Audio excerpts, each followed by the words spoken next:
You're listening to the AFTERBUZZ TV network, now the largest new media platform on the web, and your number one source for after-show entertainment. Very good, Keith. Johnson.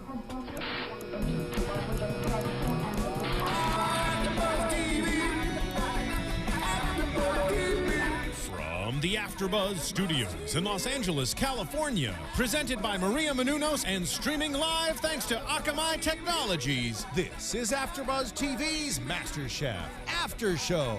We'll break down tonight's episode and get you all the latest news and gossip. And now, another post-game wrap-up show for your favorite TV show. It's AFTERBUZZ TV's MasterChef After Show.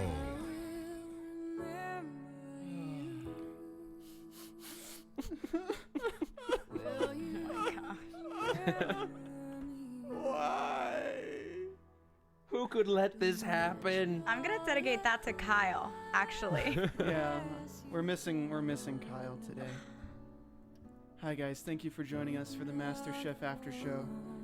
This is season 5, episode 6. Top 16 chefs compete, and it was a very sad ending to this episode as we see our good friend Tyler leave us. Okay, the music's gone. God, it was bringing me down so hard, guys. Guys, thank you for tuning into the AfterBuzz TV MasterChef After Show. I am your host, Stephen Lemieux, as I put my lower third up underneath my name. And then we also have our other co-hosts here today. Why don't you guys go ahead and introduce yourselves? What's up, guys? Traci here. And hey guys, I'm Zach Wilson.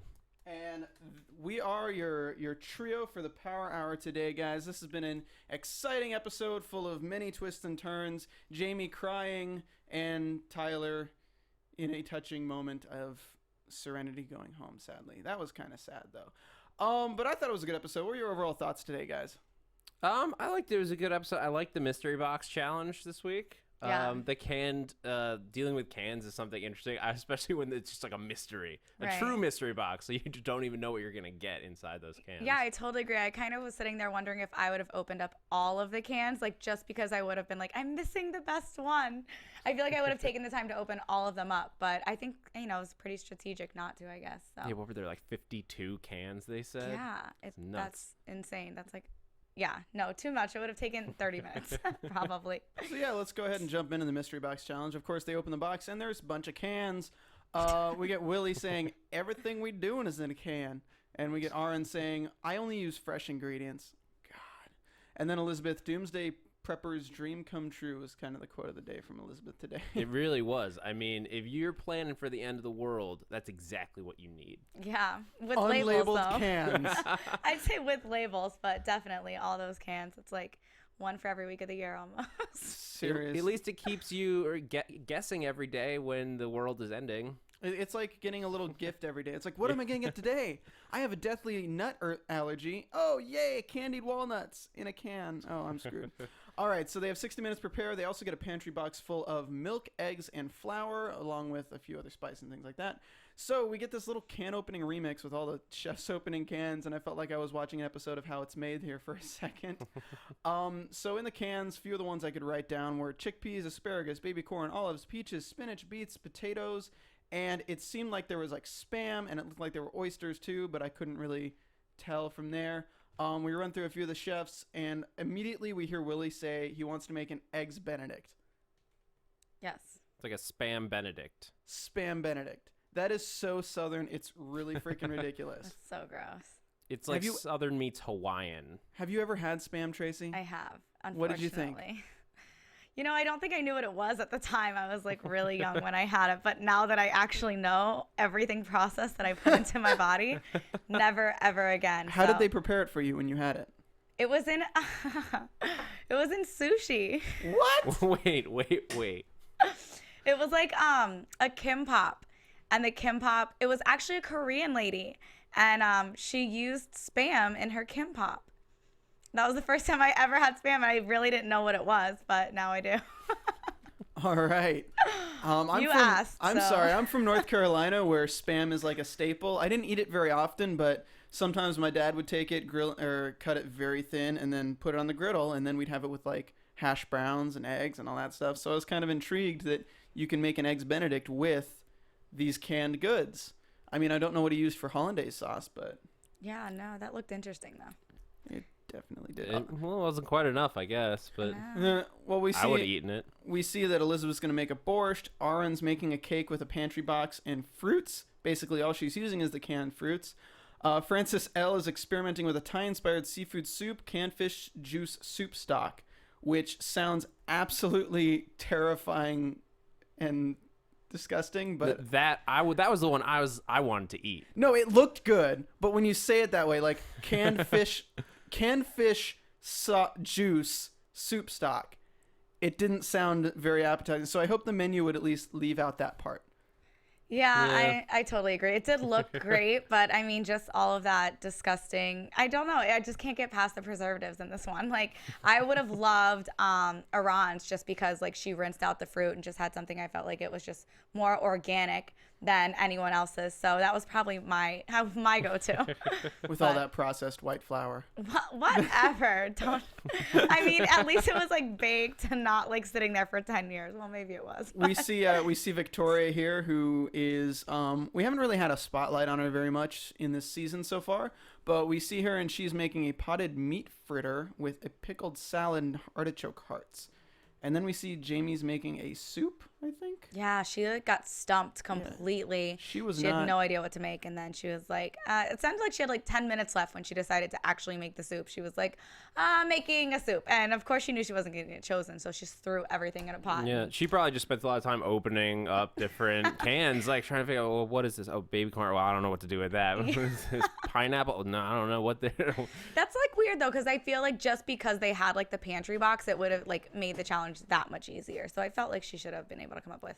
She's a smart girl. Well, I guess like you get that stuff and you start overthinking it a little bit. You're like, oh, well, I've got to use some crazy combination of these the main parts of the mystery box. And then you just sort of forget about the eggs and the flour and the milk and everything, all those like basic ingredients and the spices you get there. And you just get like overwhelmed until you finally just make a soup.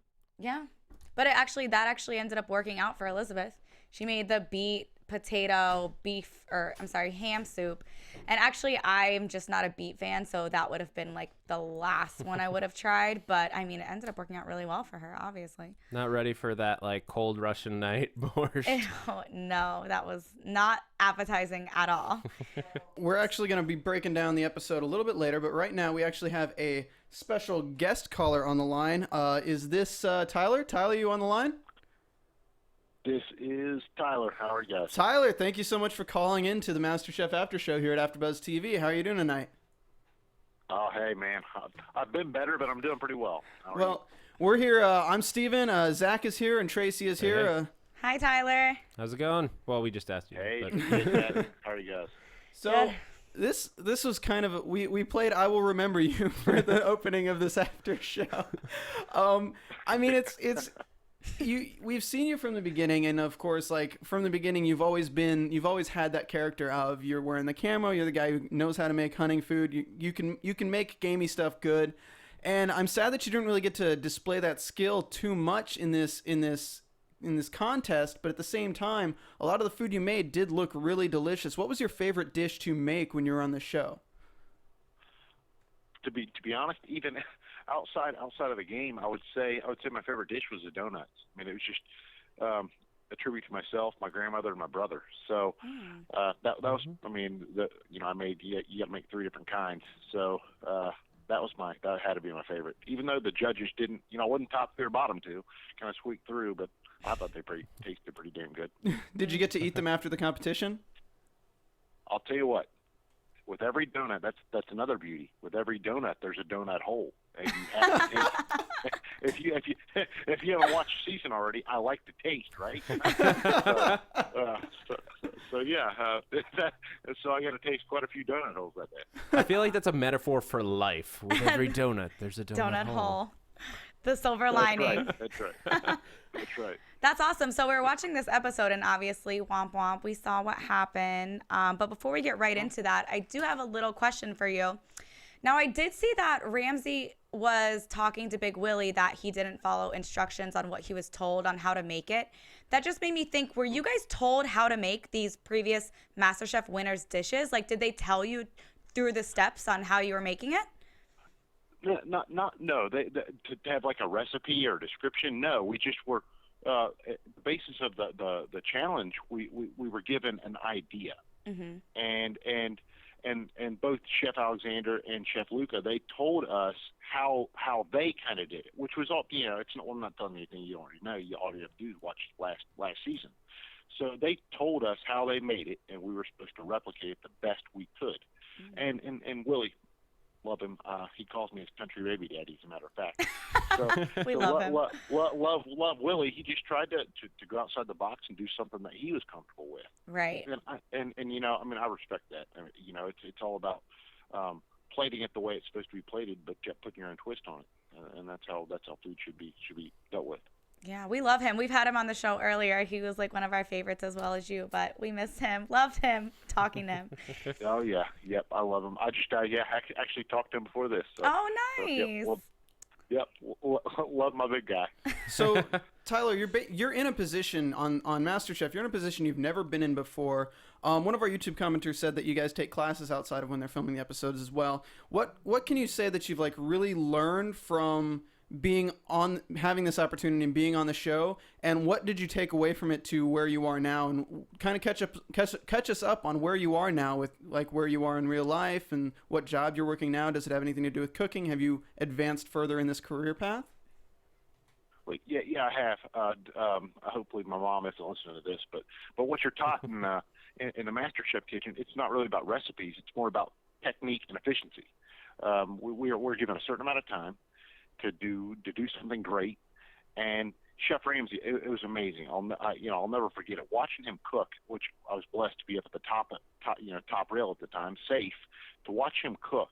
His station looked as clean at the end as it did at the beginning. Wow. Me, I look like you need to hose me off at the end. So it's just the way it works. But no, what I'm working on now, I've been blessed. Outside of the MasterChef kitchen, beforehand I filmed hunting on television. So I'm kind of working on collaborating that now, and I want to be the merger. I want to be the vehicle between the hunting industry and the food industry. It's always shown. I always found it funny. I videoed on some of the highest rated networks in outdoor television. And when we come back from camp after a successful hunt, we'd have, for example, a beef steak on the grill rather than a venison steak. When a venison steak's in the back of the truck, well, hey, ding, ding, ding, let's have that. Let's have venison. Let's eat that. So I want to be the vehicle between those two. I want to show that hunters aren't just murderers. We eat what we kill. And as you know, I'm a rooter to the tutor kind of guy, so I eat everything I fix from nose to tail, and everything in between. Have you tried to package that show yet? Are you working with anyone? Yeah, I'll keep that to myself for now. But you may see that in the future. Well, that's kind of what our executive producer Kevin Undergaro does here at AfterBuzz. So maybe we should talk outside of this after show and package that's this. Right. Yep. There'll be time for that. And yeah, I'm in tight with a lot of manufacturers. So I have my connection. All right. Well, that's good to hear. That's awesome. It sounds like a great show. Yeah, I'd watch. It is. As I sit here talking to you guys now, it's funny. I'm sitting here paused with Anthony Bourdain. I love that show, and my goal in that is to highlight not me. I'm not ego driven. I'm not the ego driven host. Like I said earlier, want to be the vehicle. So think Anthony Bourdain meets the hunting industry. I travel around. I highlight the culture and the area I'm in. Plus, I bring a local chef along, and highlight him as well. So maybe him or her. I shouldn't say that. Him or her. We all have a passion with food. Obviously, watching MasterChef, we all love food. It tastes great. Chef knows how to butcher, break down, do every part of the animal. Maybe the only thing him or her hasn't done is hunted. Well, I'm the vehicle for that. And then after the hunt, or sometimes as hunting goes, it's not successful. But either way, I say, hey, chef, now we're in your comfort zone. Teach me.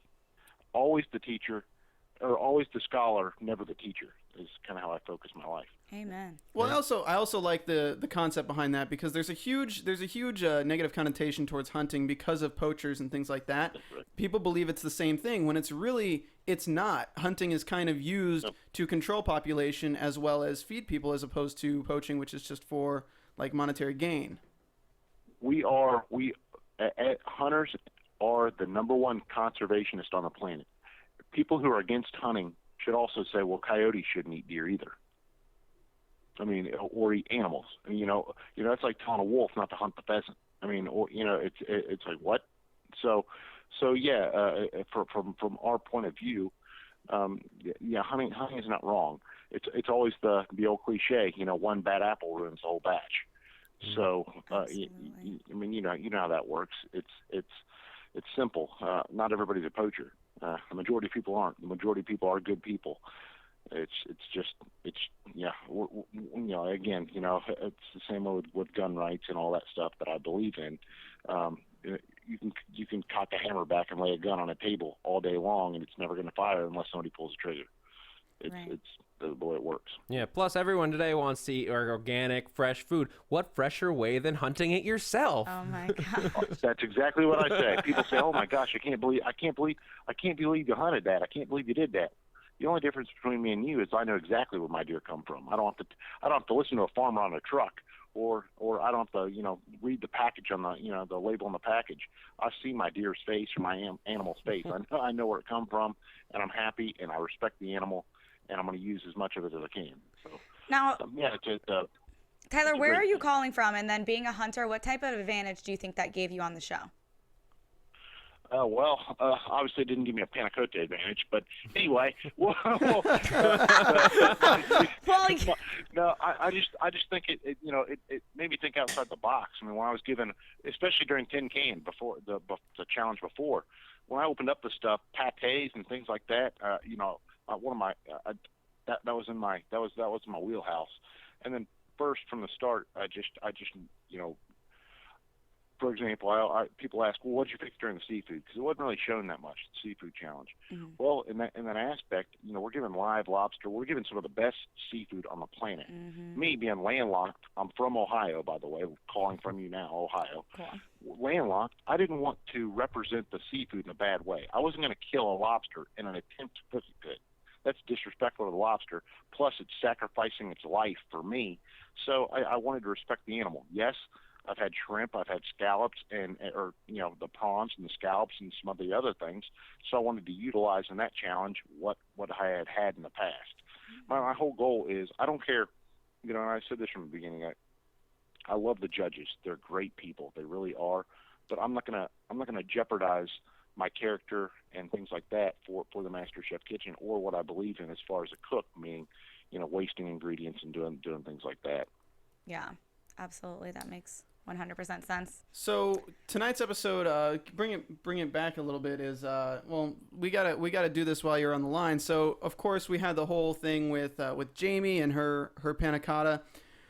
I gotta ask, like, how stressed out did you have to be in that situation to grab somebody else's without even knowing? And when Chef said it, your face was literally like, "What are you talking about?" Like, you honestly had no clue that you had done anything wrong.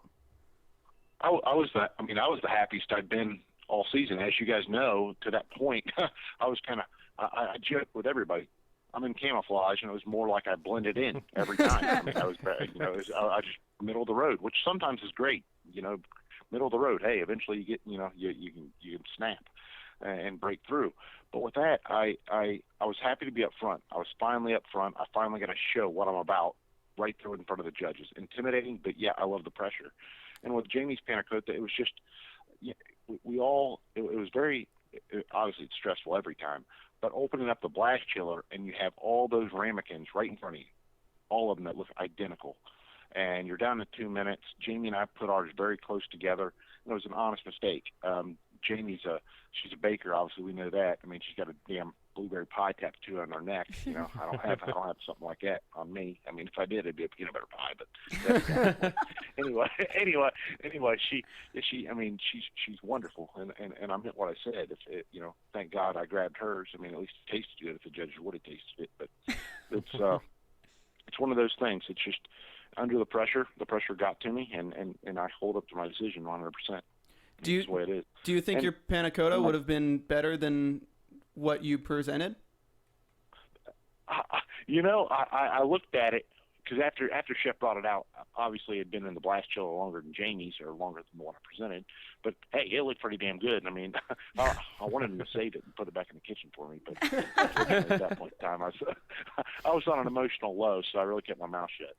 So you sound like you're taking this, like, obviously pretty well. Like, you're making more of a joke about it. Is that kind of like, I mean, obviously you were devastated in the beginning, but you were kind of like, rules is rules. It is what it is. Well, you know, I beat myself. I've no one to blame but myself. So, that being said, you chalk it up with a grain of salt. It's you know, kind of like watching strike 3 go by. You know, it was a strike. So I give the competitors the utmost respect. And for me to say that I deserve to stay there, I didn't. You know, there were 15 other awesome home cooks behind me, and I would have been really, really mad if I would have been saved, or if it would have been somebody else in the same situation that would have been saved. I would have been, although it might have been a friend, I would have been disappointed that I mean, it's not right. So I deserve to go home. I did, and I stand up, and I'm a man of character, and I hope I represented my family and my friends and my hometown and America well, the small dots well. But yeah, I deserve to go home, and it is what it is, and you know, I've nothing to shake my head about. I didn't do anything wrong or disrespectful. I just made a mistake.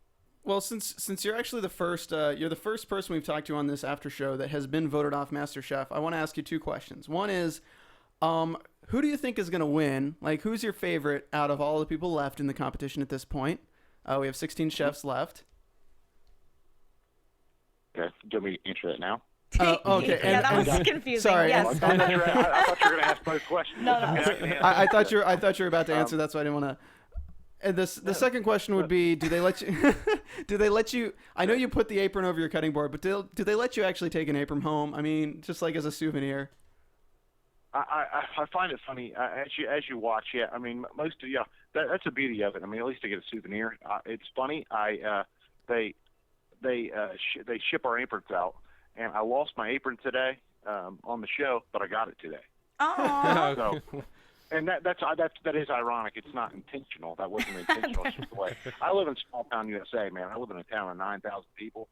So they sent my apron got lost in the mail. I mean, we got all these people from New York, New Orleans, Chicago, all these. They already got their aprons. Me from Wilmington, Ohio, forget about that. I'll wait a few extra days at UPS. So I actually got my apron today. It's pretty cool. They took it off my head, and you know, it's kind of like.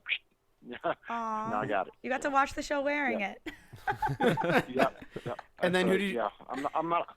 But you know, hindsight. I mean, and look, and you know, I've had my apron taken away many a time from my mom in the kitchen. She's nothing. She's nothing. Yeah, nothing compared to old mama. Nice. And then who do you think is going to win MasterChef this season? Oh my gosh, that's a toughie. Man, there are so many good cooks out there right now. We have. I love her on. I mean, she calls me her big brother. She is a 18-year-old that is phenomenal. And then I would say another front runner. You got to have Big Willie. I mean, he struggled with he struggled with some of the savory challenges, and he's a baker, but man, he is tough and he knows flavor. I mean, that guy's got more flavor. He's like a Japanese man mixed with a Southern man mixed with it's insane what the flavors he came up with. But yeah, well, he had us. Yeah, he off. This is off camera. He had us tasting buffalo or barbecue potato chips and Rice Krispie treats. You got to try it. What? Pretty phenomenal. Together. Oh yeah. I know what I'm eating tonight. Willie, send us some now. And then I want to ask one last question before I give Traci and Zach back the podium for a moment. Last episode, you were on Leslie's team. Everyone is hating on Leslie. They are calling him an asshole this whole season, things like that. And you had to be on his team last episode when they lost. So, what was it like working under Leslie, and what do you think of Leslie? First off, I'll talk about what I think of Leslie. I mean, in all honesty, he's a good guy, and I think I like Leslie. We get along great. I think that he is taken wrong a lot of times, and again, he is against a lot of young guys, guys and girls when I say that. But he's 56 years old against people that are all under 40. So he feels like he's entitled. He's got something to prove. Being under his command, and I'll say this openly and with all due respect, Leslie, if you're listening, but we could have taken what he knows about what was going on and shoved it up a gnat's ass. It was pretty unorganized. I mean, he just didn't know. He just didn't know. I mean, he was lost his last year's Easter egg. So it's one of those things I mean, you can tell. I mean, when it showed the clip of him, E, ooh, ah, E, you know, I mean, that was true. I mean, we were all like the machine, and he was, you know, he was the Titanic drifting off. So it was a bad deal. But good guy. I mean, good guy. He's just, you know, it's like the old Adam Sandler. He's just too old. You know what I mean? I don't know. He just lacked the. I don't know how to put it. But he's a good dude. I enjoy Leslie. I enjoy talking to him and enjoy drinking a glass of wine with him. But competing on the same team, yeah. Well, we'll bring in the rookie. That's awesome. Now, you seem to get along with everyone pretty well. Is that a fair statement? Yeah, it is. It's a really fair statement. Awesome. Now, do you think MasterChef, like, did it really change your life, like your day-to-day? I know we talked to Big Willie, and he talks about going into bars and, you know, being recognized. Obviously, it's Big Willie, but everywhere he goes, people recognize him now. Do you have the same kind of story? Did you hear the part about me telling you I lived in a town of 9,000 people? I walked into, so you're a celebrity.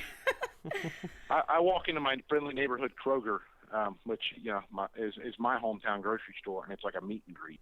You know, I'm in there like, hey, just getting milk, I mean, you know, I told my brother, I joked the other day, and I'm humble. I'm very humble. I'm blessed to. I mean, that was my goal in this whole thing. I represent more than myself.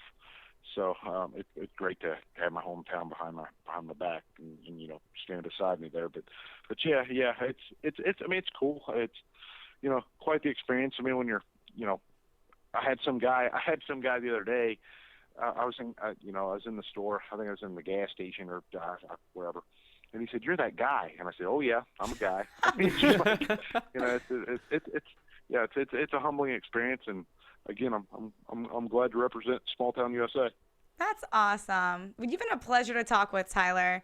You seem like a really down-to-earth guy. That's the goal. I said that from the beginning. I mean, there's a lot of people out there that tried to change who they are or become a character. Well, you know, once you become a character, you got to stay in that role. I am who I am. So if you don't like me, it's okay. I'll find somebody who does. Aww. All right. Well, thank you so much for calling in, Tyler. We're gonna finish wrapping up the episode, but we can all your fans can follow you on Twitter at MC5Tyler. Is that correct? That's right. Oh yeah, that's right. Mm-hmm. Well, thanks so much, man. It's been great talking to you, and especially it's sad to see you go out in such a way, but I'm great that it's great that you had the chance to be on such an amazing show and just have this opportunity and where it's taking you. I'm really excited, and we got to talk about that reality show when you're off air, right? Absolutely. Yep. I'm blessed. I mean, yep. I would say, yep. I mean, yeah, man of faith. He's good all the time. Absolutely. Agreed. Amen. All right, man. We'll see you later. Thanks for calling in. Yep. Thanks a lot. Hey, all the fans follow me on MC5. All the enemies, give them something else.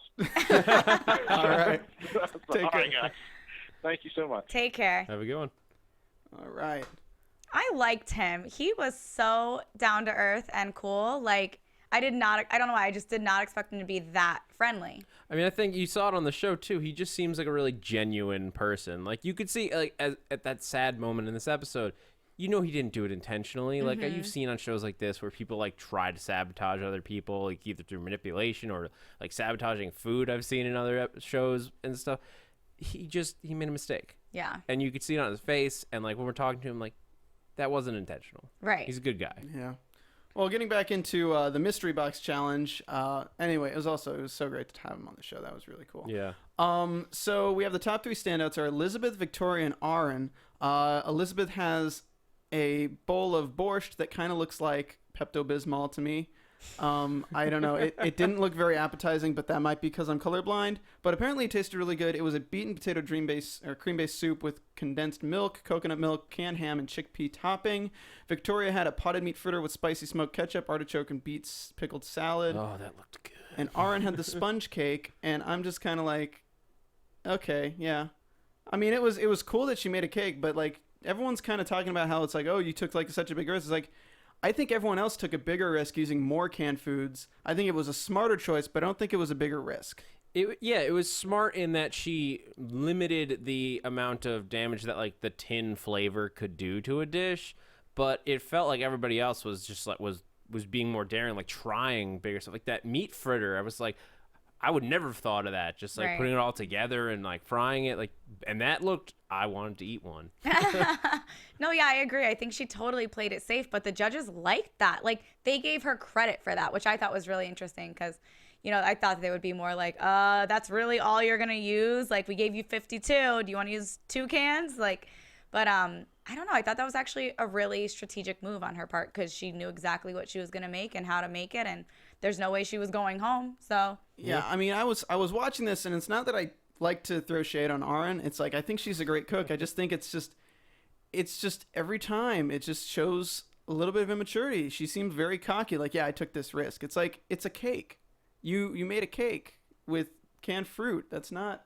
I'm sorry, that didn't impress me. Oh, don't be a hater. I don't want to be a hater, but it didn't impress me. When I see stuff like what Frances did, when I see stuff like what Elizabeth did, I'm like, wow, that's crazy. You took this food and made something that can be on a restaurant menu. I'm like, that is awesome. Yeah, Francis L., like, he took a leap of faith to, like, make a coconut, Thai, seafood, broth thing with other fruit. Like, that's what I think I want to see out of a master chef. Like, somebody who's going to, like, go above and beyond, not fruit and sponge cake. But she's already proved herself. I mean, you guys know she's a good cook. She like won last challenge, so it's not like they're questioning her. Oh, the cooking. sponge cake looked good. It was just, it felt like, for at least how I look at the mystery box. Like I want like the craziest thing that you can think of. No, yeah, you're right. Frances is known for that too. I think which I love. She's a very technically skilled chef. I would just love to see more imagination. Does that make sense? Yeah. Concur. Because the other competition she was with a dish she had made with her family that her mom had taught her to cook, and that doesn't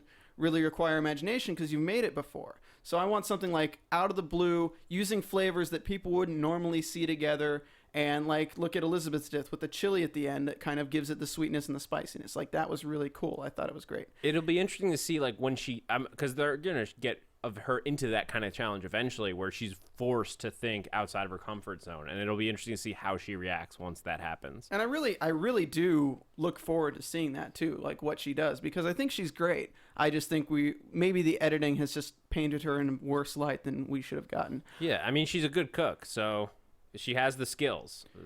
Like give her the challenge that'll make him shine. So the winner of the mystery box challenge is Elizabeth, and she gets to choose the theme as usual. But then we find out that no, you get to be introduced to winner of last year's MasterChef Luca, as well as MasterChef's Junior's first winner Alexandra, who I wrote in my notes already more mature than Aaron.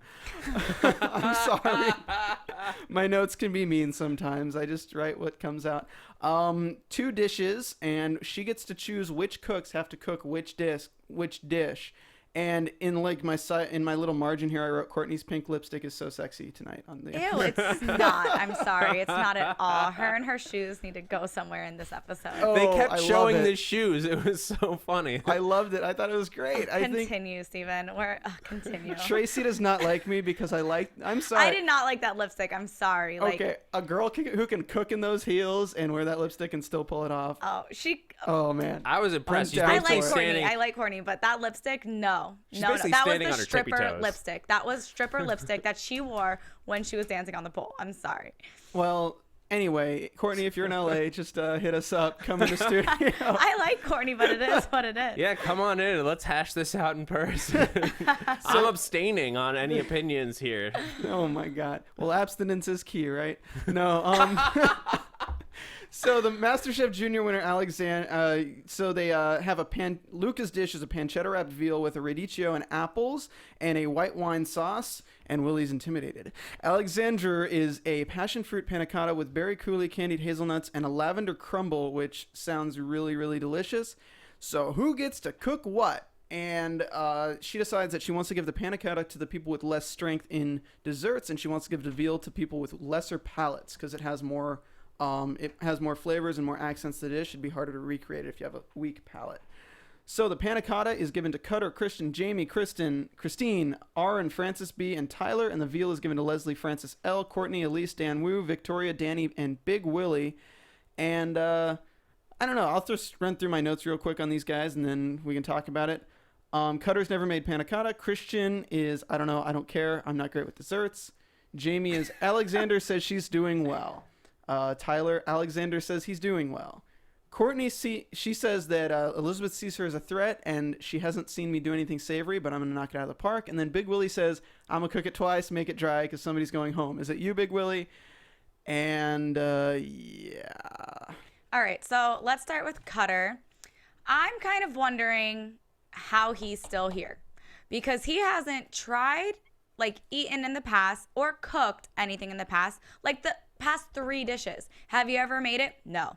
Have you ever tried it? No. I'm like, how is he still here? Like, by the skin of his teeth, I swear, because his panna cotta, like, did not, I don't know.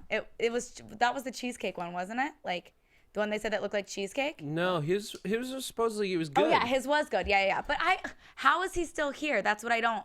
I mean, it's cooking especially on something like a panna cotta is a science. Like it's chemistry, measuring the right amounts. If he has the technical knowledge to just pull that off, to know, okay, this much gelatin versus this much cream and all that stuff, it'll just work. Well, and that's what's surprising about Jamie's, which fell apart because Jamie didn't use enough gelatin to hold it together, which, as a baker, I'd figure she'd know how to make a panna cotta. But I don't know, Cutter, there's a few people who are going under the radar, and I'm sure, like, out of this list, I have 7 plus 8. I have 15 chefs, so I'm missing one, and I'm sure there's chefs we don't even really see too much. Elizabeth, we have this, which I think reminds me of Brienne from Game of Thrones. Chef Ramsay talks to her today, and she says, yeah, I haven't been in the spotlight any. I want to kick it up today. And she does. She does a really good job. Right. So, yeah. I love the ones because they send Elizabeth up to the booth, and you just like she's like they're plotting who's gonna cook which dish, and I cheer them. You can see it on her face. She's enjoying that the control. Over and then we situation. get the creepy. We didn't get this, but you can just imagine the creepy Francis L. slide. Don't help the other chefs from last episode. That was such a creepy slide. I'm sorry. I played the Darth Vader theme song for that. So Jamie's missing a panna cotta. Tyler accidentally took it, and you can see a quick edit where he actually did take it. Because you see where he puts his in underneath, and you see where he goes to the front thing and takes one out from the top. So you can tell that it's Tyler if you know what to look for. So the notes on the people they actually went through, because the only people they really tried it from was Courtney, Big Willie, Christian, Cutter, Jamie, and Tyler. Those are the only people they tried their dishes tonight. So Courtney nailed the sauce, and she did a really great job with everything on the dish. The veal, it was great, and that's when it showed the shoes. Big Willie was too dry because he double cooked veal. And guys, have you ever cooked veal before, Traci or Zach? I haven't. I cook a lot of beef, but I've just never played with veal. No, I haven't.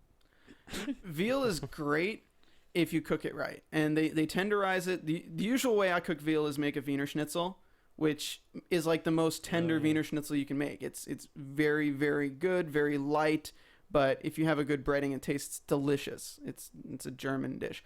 But they're right. It's very thin because you do tenderize it so much, and it can cook fairly quickly. So if you're going to be cooking it and then cooking it again, it's definitely going to come out too dry. Right. Well, I know. I kind of thought it was interesting, and Luca even said he's like, well, he's trying something new, but then again, don't run before you can walk. And I was like, that's an interesting spin on it. Can I just say, I was so happy to see Luca back. I was such a fan of him last season. He's so cute. He's always smiling, like no matter what's happening, he seems to be in a good mood. Yeah. Like the last season, I was just like, there's no better a better person deserving of winning. Yeah, I love that his catering company is Dinner with Luca. I'm like, wow, how inventive, Luca. We love it. What are you going to call your restaurant? Luca. It's so easy, right? He's going to have a fragrance called Essence de Luca. Obviously, just run with it. That's a great name, though, so I would too. So I'm really surprised they put Big Willie so far out there with it being bad, being like, oh, it's too dry, even though everything else tastes good. You have 1 foot out the door. I was like, I'm sure somebody did worse than Big Willie in this competition. Yeah, I think they were doing it as like a viewer scare, like, and even just to shake him up a little bit. Like, yeah, 1 foot out the door, we're gonna send Willie home. Not everyone knows he's winning this whole thing, so duh, he's not going anywhere. I mean, even on just like the quick pans over, because we didn't really get to like tear into anybody else's dish, but you could see some of the other panna cottas that weren't quite up to par, but it didn't even matter at the end of the day. Yeah, I don't think anyone really knew how to make a good panna cotta except Cutter made a good one. But like Christian, he walks up there and he's like, "I'm disappointed in it. It's bad. Just don't even eat it." Like, because he and his was like his was the one that was like cheesecake, and Bastianus was like, "It's the worst thing you can do." Walks away. Christian, he was very apathetic this episode. I felt like he was just kind of not into it at all. I mean, I love don't when he's care. just like, "Why do you think she gave you the panna cotta?" He's like, "I really don't know, and I really don't care." Yeah, that was it. That's all you heard from him. Probably because I'm weak in desserts. Well, let me tell you, it's because you're weak in desserts. Bastian. She knows desserts is my Achilles heel, and it's like it turns out really good. And then Jamie, I feel if Tyler had not stolen Jamie's, I feel Jamie could have gone home tonight because hers fell so badly into like a pile of mush. And even if you have one that's a cheesecake, I mean, at least it's stuck. That was kind of... The cheesecake it felt like it was closer to a panna cotta than what she presented, which apparently tasted good. Yeah, he said it tasted good. But it was pudding. It was a good pudding. But if you don't nail, if you're not making a pudding, so I guess it's where do you which is a worse offender, Right. like something More that tastes good but gelatin. it's not a panna cotta, or something that like is a panna cotta but it's just not very good. Right. So now we get to Tyler. For the very first time in MasterChef history. What do you mean? How many times has one of them said for the very first time in MasterChef Oh yeah, history on at this least show? 5 times this season. How many shows does Gordon Ramsay host that he says, for the greatest cooking show in the world? I mean, let's just be real. But, for the first time, he serves up food that he did not cook. Honest mistake. His face was just like, what the hell? Like, what? And they even had that moment where he I think he realized it up there, and he because he starts playing it back when he hears that, and he goes, "Oh no!" And I think it clicked, like I did grab the wrong one, and he just I can't even imagine what that felt like. See, at first I thought he did it on purpose. I'm not even gonna lie. At first I thought that Cutter stole it. I was like, Cutter stole that. I know he did. And then as it went on and they found out it was Tyler, I was like, he did it. I know. I don't know why I wanted someone to do it on purpose. It just would have made it more interesting, probably. But I mean, obviously he didn't. And I just thought it was very interesting that Ramsay seemed so angry about it. And then he was like, I 100% believe you. I was like, well, then, okay, you're good. Like, I'm just curious when, the producers or whoever noticed, because, he came out there as a judge and was like, I know what happened already. Well, Right. that's the kind of stuff the producers really look for, because that's where drama is, and that's what brings TV. So, if he didn't make that mistake, this episode wouldn't have been as crazy. right. So the mistake is what makes it, and they Yep. were probably glad he made that mistake for getting a good episode Oh storyline. yeah, producers nobody tell him, nobody tell him. They were like, yes, yes. I'm And rubbing my kudos hands for together. Jamie for not saying anything. I thought she was going to rap for sure and be like, who stole my No, egg?" she did though. I No, hated she- that. she did not. She was like, it would have been better if I had third one. Yeah, maybe. but she said, I wish I had a third one. She wasn't like, well, I had a third. Like, he didn't even know what she meant. He said, no, maybe he did now. He but knew. Okay, all she said is, I wish I had a third one. It was like a little passive aggressive, by the way, I was supposed to have another one, but it's just But she didn't say that. She didn't say I was supposed to that's- have another. that's She timid literally said, and- I wish I had a third But one. Gordon knew from the moment he took the wrong one out of the freezer, the producers told Gordon. You know that for a Yeah. fact. Oh, He's yeah, like, yeah, And that's this how you is know what's- Tyler didn't do it on purpose. Oh, yeah. Because, like you said, he's going to get caught. Like, Yeah, he wouldn't be Oh, that yeah. dumb. I don't And know. from speaking to him on the phone, he's not stupid. So you know that it was an honest mistake. Yeah, Yes. absolutely. Well, the competition has to go on. One dish that hit all the high notes, and I wrote in my notes, I bet it's Courtney. Yep, it's Courtney. Pink lipstick. Loving those shoes, loving that lipstick. And I don't know. What do you guys have any more thoughts on the final competition this episode? She's a good cook. I give it to her. She's been holding her own, and I think she's a very strong competitor. And I think, I don't know, she's really proven herself from what other people were saying. So Yeah, I've liked her since episode 1. It's been it's been fun to watch her cook. She keeps nailing it every week. Like she clearly knows what she's doing. Right. And it's like when they first like revealed her backstory, like 5 jobs, and then she started working at the Gentleman's Club. It's like, oh, producers like dream casting right here. Yeah. but then she delivered. She wasn't just a pretty face. She deserves to be there just as much, if not more, than anyone else in the room. I agree. Can I say one thing? No. Oh. Yes. Dan Wu's mystery box dish looked delicious, and I wanted to eat it. I wanted to know what it was, like that spring roll thing. Yeah, it looks so He didn't good. get much camera They time. kept showing it, but they wouldn't tell us what it was. Yeah, his looked really good. Dan Wu, if you know, if you can tell us, tweet us and be like, hey, it was a spring roll with Spam and all this. I don't know. It looked like it tasted amazing. It did not look like it came out of a can. Yeah. I mean, if I could buy that in a can, I'd be buying a lot more canned food, let me tell you. And it looked, as much as I wanted to try Victoria's meat for like this, I thought the spring roll looked better, like more intriguing, more like that came out of a can. Like I believe that the meat fritters were from canned ingredients. Like it looked good, but like something you could do if you know what you're doing. The spring rolls, I'm like, wow. Yeah, I can agree with that. He did. I'm surprised I didn't even want to try his. So the scenes from next week, we see that they have to cook in pairs. We see Victoria and Christine are working together, and we see that Cutter and Francis B are working together, and we see Cutter doing the honors of throwing a plate away. That's all we see in the thing. So let's go ahead and move into prediction. And now, your AfterBuzz TV predictions. All right, go first. Ladies first. Oh, okay. Predictions. I predict Cutter gets in trouble. It's a pretty good prediction.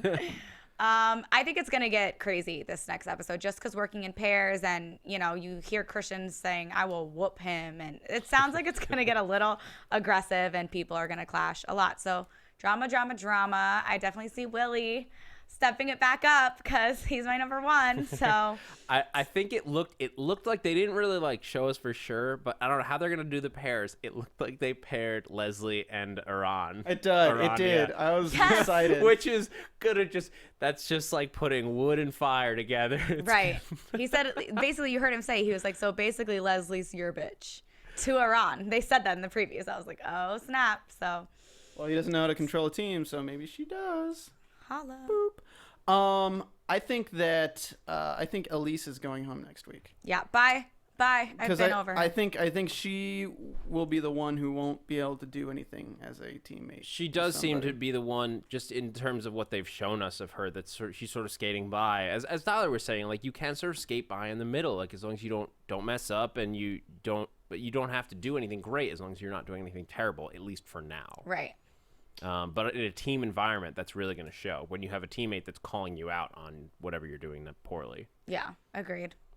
All right. Well, that's pretty much it, guys. Where can we find you all on Twitter? You can find me on Twitter at TRACIABTV or on Insta at TRACIPRO.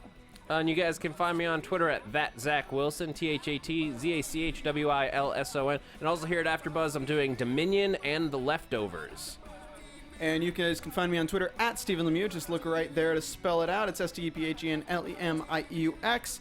We tweet back and forth with all the contestants of the show. We're scheduling guests. We'll have a guest pretty much every week till the end of the season. So look forward to that. Thank you again to Tyler Viars for calling and being a part of our show. Sorry again that you had to be voted out or taken off the show in such a way.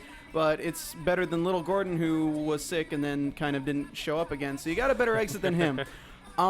Guys, thank you for tuning in. This has been MasterChef After Show here at AfterBuzz TV for Season 5, Episode 6, 16 Chefs Compete. We'll be back next week with Season 5, Episode 7, 15 Chefs Compete. Thank you.